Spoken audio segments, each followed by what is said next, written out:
set. Camera speed. Sound production, take one. Action! AKAPAD. So, we're kind of going in order. These, just so you guys know, and I just have to say, I love you guys. Rock and roll. Welcome back. It's the AKAPAD Film Buff Podcast. If you're new here, I'm just a super obsessive film super freak that believes that film criticism, cultural criticism, streaming criticism, I think it's dead. I think people just forgot how to watch movies, and I'm doing my best to remind all of you. So some of that intro leads right into today's topic segment. I know we're gushing over Stranger Things Season 5. Look at the previous episode. I give you guys my theory of where the show is going. In no particular detail. It's more like a broad theory.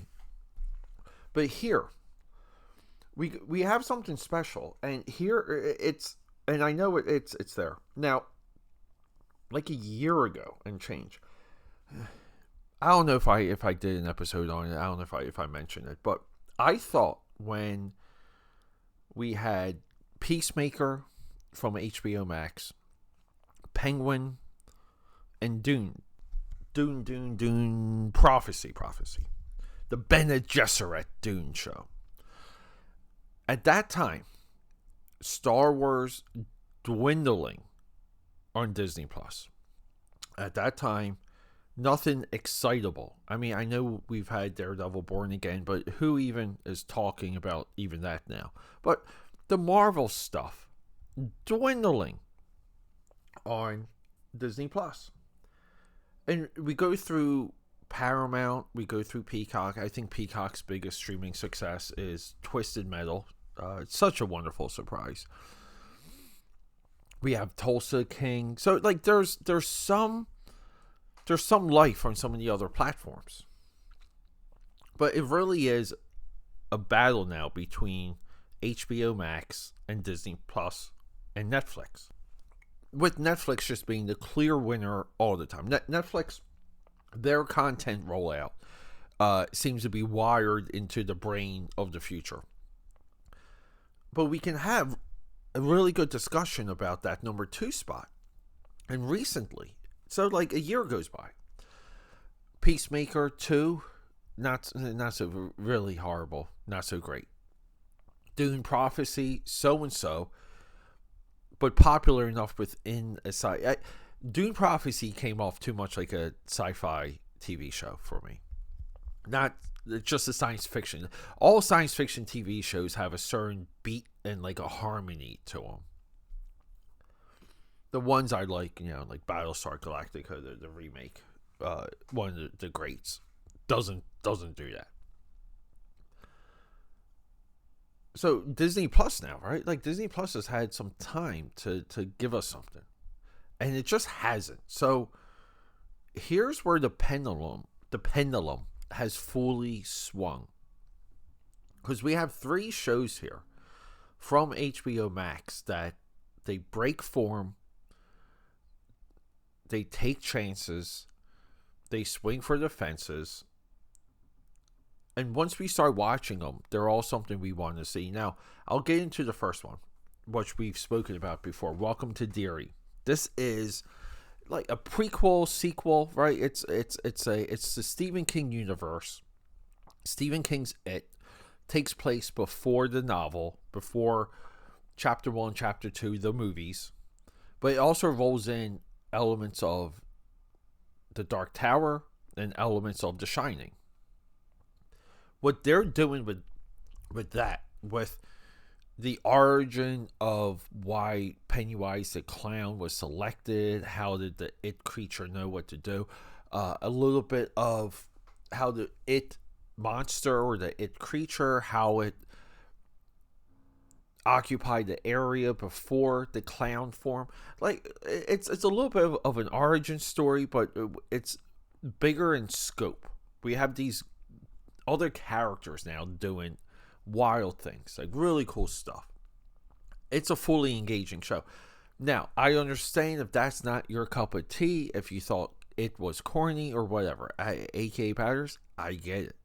But I think it's great. I think it's wonderful. It's one of my favorite opening credit sequences like of all time now. I think it's so intelligent. But it's, in my view, top-notch, good show. And then we get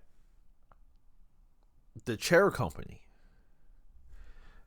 And I can't tell you the guy that stars in it, but he's this meme guy that he does all these things. Like, he's the you sure about that guy? Like, you sure about that? You sure about that? It's a great meme. It's a meme you can repeat in real life. If you don't know what I'm talking about, please look it up. Give me a little bit. So he has a show. I don't know his name. I don't care. I think it might be an Adam McKay show too. The guy cracks me up.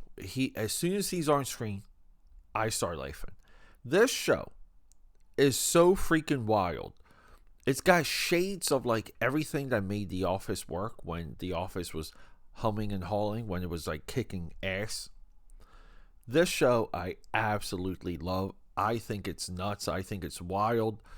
His character is the chaotic one, but also he witnesses the chaos. So he's the one too, like looking at the camera to the audience. He doesn't quite do that. He doesn't break the fourth wall, but he does it in his gestures and attitude. Really, I think really advanced show, really advanced comedy. And speaking of comedy, we have I Love LA. Let me make sure I got the name of this show. Yeah, I Love LA. Comedian girl, I don't know her name. I know she's been in a couple independent movies. This is the true successor to Girls. This is Girls of the modern age. See, the way HBO talks to the modern woman is far more accurate than what they've ever done for men. Between Sex and the City, Girls, and this show, we get this landscape of how society views women and kind of how women view themselves within society.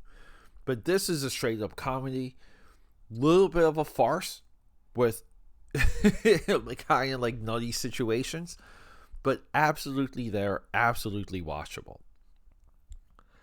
You can watch the first episode. There's a nice pair of boobies in it for you very early on. But it's a great show. What HBO Max is doing now, and I think, right, we're getting another Penguin series. We're getting another Dune series. I'm sure there's more coming. Before this, we had Raised by Wolves. When it comes to HBO sci-fi, Raised by Wolves, I think that I got 2 seasons. One of the most underrated sci-fi anything to be put on air. HBO Max now for me, I get it. We love Stranger Things, we love Netflix, but HBO Max is for me right now the center of streaming. All of these shows, I implore you to check them out, to know them. I think it's a great idea. If you haven't seen It Chapter 1 and 2, start watching Welcome to Derry and go right into the movies and just blow your mind. I would love someone to know someone's experience doing that. It's almost as if like when you sit someone down for the first time to watch Star Wars and you start with Episode 1, and then you watch the shock and awe with the Luke Skywalker and Darth Vader revelation.